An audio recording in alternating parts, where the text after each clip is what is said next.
Caros irmãos, queridas irmãs, neste 26º domingo do tempo comum, nós estamos no capítulo 21 do Evangelho de São Mateus. O Evangelho de domingo passado estava lá no começo do capítulo 20 e agora nós saltamos para a metade aí do capítulo 21. O que significa que Jesus já entrou em Jerusalém, já foi aclamado no domingo de Ramos pelas multidões, e então tudo que se passa agora, daqui para frente, até o final do ano litúrgico, nos próximos 2 meses, outubro e novembro, tudo isso que é narrado por São Mateus a partir daqui acontece na Semana Santa, na última semana de Jesus, antes da sua morte. E as tensões, o conflito de Jesus com as autoridades dos judeus é crescente. Tanto é que o evangelho de hoje, geralmente nós escutamos assim: naquele tempo Jesus disse aos seus discípulos. Hoje o evangelho começa diferente. Naquele tempo Jesus disse aos sacerdotes e anciãos do povo, os mestres da lei, os fariseus, as autoridades dos judeus que não acreditavam em Jesus, que o rejeitavam e que queriam matá-lo, ainda mais depois do que Jesus diz hoje para eles: as prostitutas e os cobradores de impostos vos precedem no reino de Deus. Mais um motivo para que eles queiram matar Jesus. Então nós estamos aí na Semana Santa. Os ânimos ficam cada vez mais acirrados. Se nós nos lembrarmos, semana passada, Jesus conta uma parábola sobre o dono de uma vinha que sai de madrugada e outras tantas vezes durante o dia para contratar trabalhadores para a sua vinha. A parábola que nós escutamos hoje trata de um pai que chama os seus 2 filhos para trabalharem também na vinha. Então, é o pai, não é o dono da vinha contratando trabalhadores, mas é o dono da vinha chamando seus filhos para trabalharem na vinha. Então, existe uma certa semelhança. Porém, o primeiro filho diz: não quero, não vou. Depois se arrepende e vai. E o segundo filho diz: sim, Senhor, eu vou. Mas depois acaba não indo. Qual dos 2 fez a vontade do Pai? E eles, os sumos sacerdotes e os anciãos do povo, a quem Jesus conta essa parábola, respondem: claro, o primeiro, que disse que não ia, mas depois acabou indo. E Jesus, por isso, conta essa parábola a eles, depois falando das prostitutas e dos cobradores de impostos, ou seja, pecadores públicos, que pela sua má vida tinham dito não a Deus, porque viviam no pecado, diziam não a Deus, mas escutaram a pregação de João Batista, se arrependeram, se converteram, mudaram de vida e agora seguiam Jesus também. Ao contrário, aqueles homens religiosos, conhecedores das Escrituras, rejeitavam Jesus. Eles que em princípio diziam sim a Deus, mas agora diziam não com essa sua atitude de não aceitar Jesus. Então o problema é justamente dizer uma coisa e fazer outra. Claro, quando Jesus diz: os cobradores de impostos e as prostitutas vos precedem no reino dos céus, no reino de Deus, ele não se refere a todos os cobradores de impostos e a todas as prostitutas. Então é fácil, basta ser cobrador de impostos ou prostituta para entrar no reino de Deus. Claro que não, né? Jesus está se referindo àqueles que se converteram. Mas Jesus mostra esse contraste, quer dizer, aqueles homens religiosos que se consideravam justos e, portanto, pensavam que não precisavam se arrepender de seus pecados, não precisavam de salvação, do perdão de Deus. O coração deles estava endurecido, impermeável à graça de Deus, inacessível. E aqueles que eram considerados pecadores abriram o coração para Deus e mudaram de vida. Então nós poderíamos resumir a lição dessa parábola naquilo que Jesus diz numa outra passagem do Evangelho, quando ele diz assim: nem todo aquele que me diz Senhor, Senhor, entrará no reino dos céus, mas o que faz a vontade do meu Pai que está nos céus. Fazer a vontade de Deus, cumprir os mandamentos de Deus, e não apenas dizer. Os nossos discursos não bastam. Pedro, por exemplo, disse para Jesus: eu estou pronto para dar a minha vida, eu estou disposto a morrer pelo Senhor. Menos de 24 horas depois, ele nega Jesus 3 vezes. Não, eu nem conheço esse homem, eu não sei quem ele é. Então, diz uma coisa, faz outra.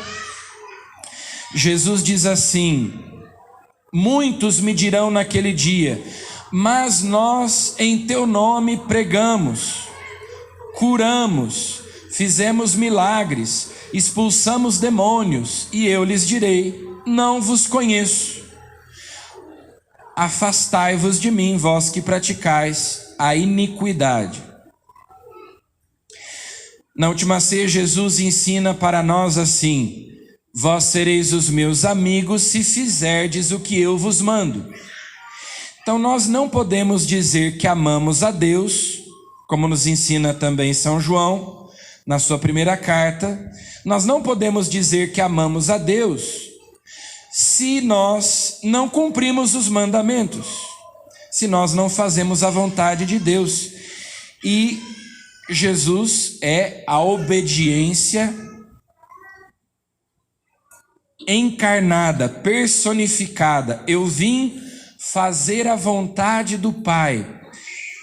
São Paulo, hoje na segunda leitura, diz que Jesus Cristo se fez obediente até a morte, e morte de cruz. Então, essa obediência de Jesus, até as últimas consequências,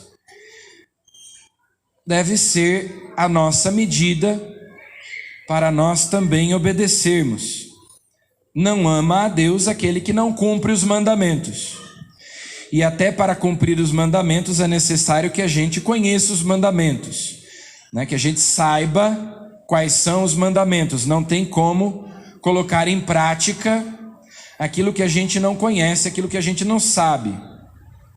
Por isso que na catequese a gente aprende os mandamentos, né? E a gente deve saber quais são eles, porque de que modo eu vou praticar aquilo que eu não conheço?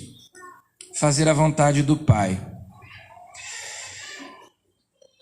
Com a parábola de domingo passado, nós aprendemos que a salvação é dom gratuito de Deus. Então, nós somos salvos pelos méritos de Cristo, pela misericórdia de Deus, porque Deus é bom, não porque nós somos bons, não em virtude dos nossos méritos. Hoje a parábola nos ensina que a verdadeira fé, a fé autêntica, opera pela caridade, ela produz frutos de conversão. Como São Tiago nos ensina, a fé sem obras é morta.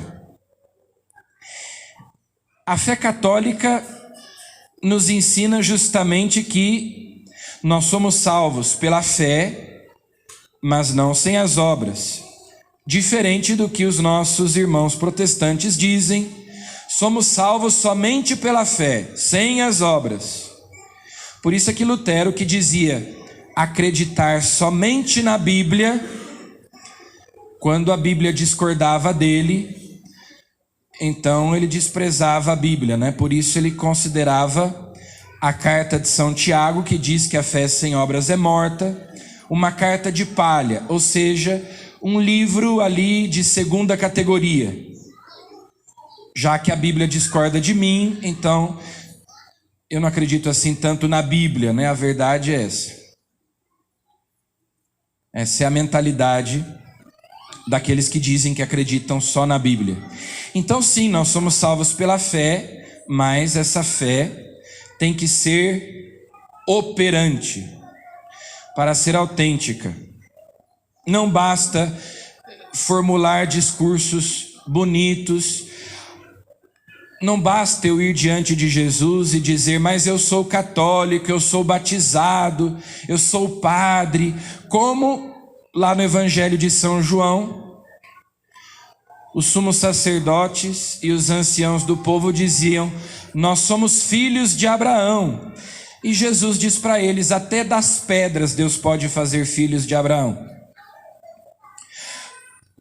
Ah, mas eu sou padre. Ah, mas eu sou cristão, eu sou católico, eu sou batizado, eu isso, eu aquilo. Eu era ministro, eu era catequista, eu era não sei o que. Eu fritei pastel lá na festa da igreja. Eu dei cesta básica. A nossa fé precisa se transformar em obediência aos mandamentos de Deus, fazer a vontade de Deus e não a nossa. Santo Antônio de Pádua ou de Lisboa, como quiserem, os portugueses e os italianos disputam Santo Antônio, porque Santo Antônio nasceu em Lisboa, mas morreu em Pádua. Então os italianos dizem, é Santo Antônio de Pádua. Os portugueses dizem, não, é Santo Antônio de Lisboa. Seja como for, Santo Antônio era um grande pregador. É doutor da igreja, inclusive. E Santo Antônio, num sermão, no dia de Pentecostes, dizia o seguinte, eu até trouxe aqui. Santo Antônio dizia o seguinte, a palavra é viva quando são as obras que falam. A palavra é viva quando são as obras que falam. Cessem, portanto, os discursos e falem as obras. Estamos saturados de palavras, mas vazios de obras. Por este motivo, o Senhor nos amaldiçoa, como amaldiçoou a figueira, em que não encontrara frutos, mas apenas folhas.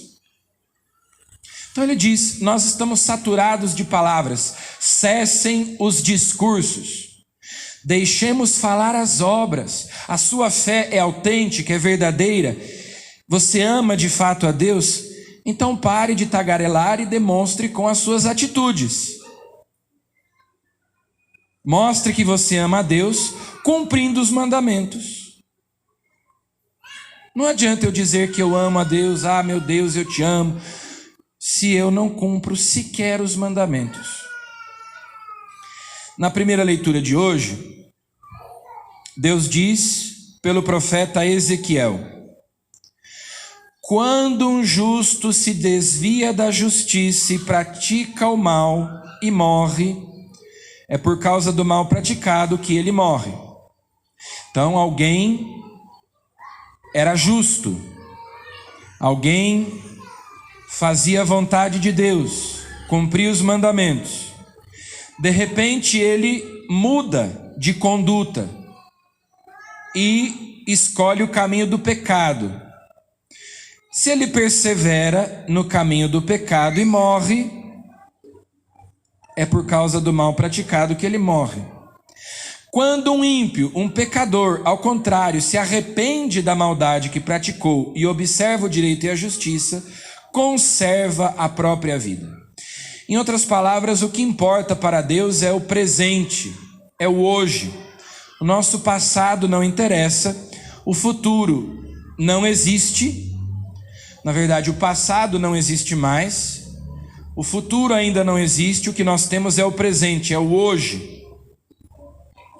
E a cada dia eu tenho que dizer sim a Deus novamente. Então, se eu pequei, se eu cometi muitos erros no meu passado, mas eu me arrependi, eu me confessei, eu fui absolvido, eu fui perdoado, Deus não fica remoendo, Deus não fica se lembrando dos nossos pecados já perdoados, como nós rezamos aqui no Salmo de hoje. Não recordeis os meus pecados quando jovem, nem vos lembreis de minhas faltas e delitos. O passado foi esquecido uma vez que eu me arrependi, uma vez que eu me confessei, fui absolvido, perdoado, pronto, acabou.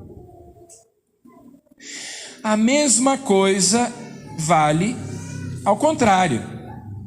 Eu fiz muita coisa boa no passado, mas agora eu abandonei o caminho da justiça para viver uma vida de pecado. Se eu morro no pecado impenitente, eu estou condenado. Então, quem persevera no pecado perecerá, morrerá no pecado e se condenará. Quem não se arrepende. Eu fiz tantas coisas boas, mas depois joguei tudo no lixo, escolhendo viver um caminho de pecado, longe da vontade de Deus. É isso que o profeta Ezequiel está dizendo.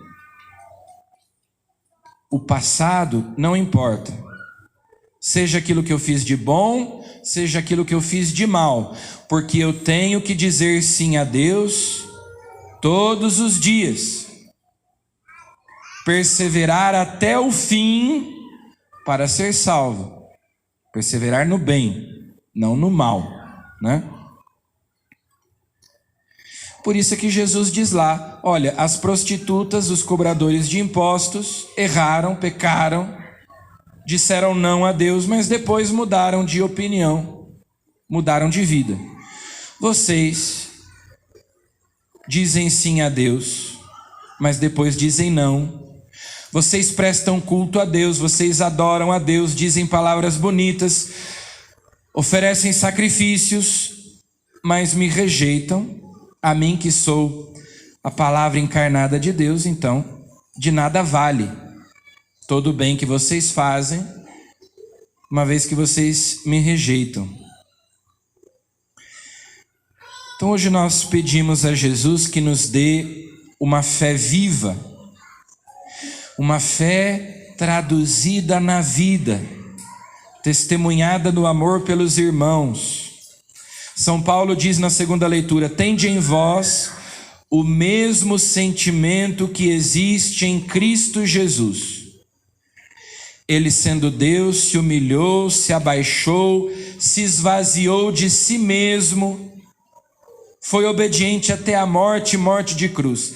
Veio para fazer a vontade do Pai. O meu alimento é fazer a vontade do Pai. Tende em vós o mesmo sentimento que existe em Cristo Jesus. Façamos como Ele. Se amamos a Deus, obedeçamos. façamos a sua vontade, e então a nossa fé, operando pela caridade, esse é o principal fruto de conversão que nós temos que produzir, essa fé será capaz de nos salvar. De outro modo, a fé sem obras é morta e incapaz de nos salvar. Louvado seja nosso Senhor Jesus Cristo.